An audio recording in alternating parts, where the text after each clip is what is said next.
Hi viewers, మనం వచ్చేసి మేఘము ఛత్రము అనేటువంటి పాఠము వర్క్షీట్ చూస్తూ ఉన్నాము. పిల్లలు చిత్రానికి రంగులు అనేటువంటి వేయండి. ఒక చేప చిత్రానికి రంగు వేయండి. తర్వాత హాయ్ పిల్లలు, గొడుగుపై గల అక్షరాలను గుర్తించండి, తగిన అక్షరాలతో జతపరచండి. ఇక్కడ ఇచ్చినటువంటి అక్షరాలతో జతపరచండి.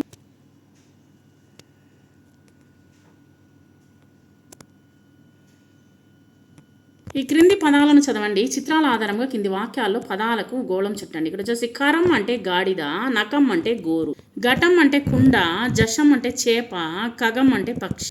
వీటికి ఈ విధంగా గోళము చుట్టండి. పిల్లలు ఖ, ఘ, ఛ, ఝ, రు అనేటువంటి అక్షరాలను కలుపుతూ పాము పుట్టలోకి చేరడానికి దారి చూపించండి. వీటిని దాటుకుంటూ పాము పుట్టలోకి చేర్చేటట్టు చేయండి. తర్వాత క్రింది పదాలను చదవండి. వేరుగా ఉన్నటువంటి పదాలకు గోళం చుట్టండి, గీతల్లో రాయండి. కరం, ఖగం, ఘటం, ఘనం, జరం, జషం.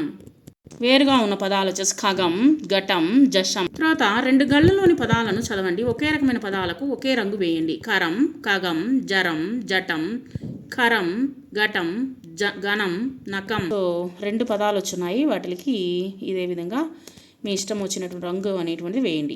చుక్కల్ని కలుపుతూ రాయండి. నఖం, ఖగం, ఘనం. ఈ విధంగా రాయండి.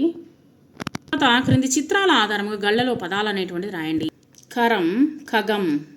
క్రింది చిత్రాలు వేరుగా ఉన్నటువంటి చిత్రాన్ని గుర్తించండి, పదాలను రాయండి. వేరుగా ఉన్న చిత్రము కరం, రెండవ దాంట్లో ఘటం. సో ఈ విధంగా చిత్రాన్ని గుర్తించి క్రింది అక్షరాలను కలుపుతూ పదాలని చదవండి, రాయండి. కరం, ఖగం, ఘటం, ఘనం. ఈ విధంగా రాయండి. తర్వాత ఘటంలో గల అక్షరాలతో పదాలు అనేటువంటిది రాయండి. వాటితో వచ్చేటువంటి పదాలు నకం, తర్వాత వచ్చే ఘటం.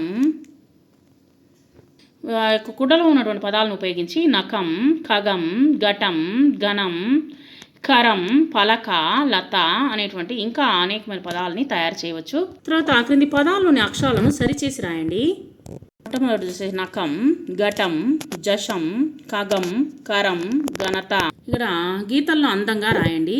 కరం, ఘటం, జషం.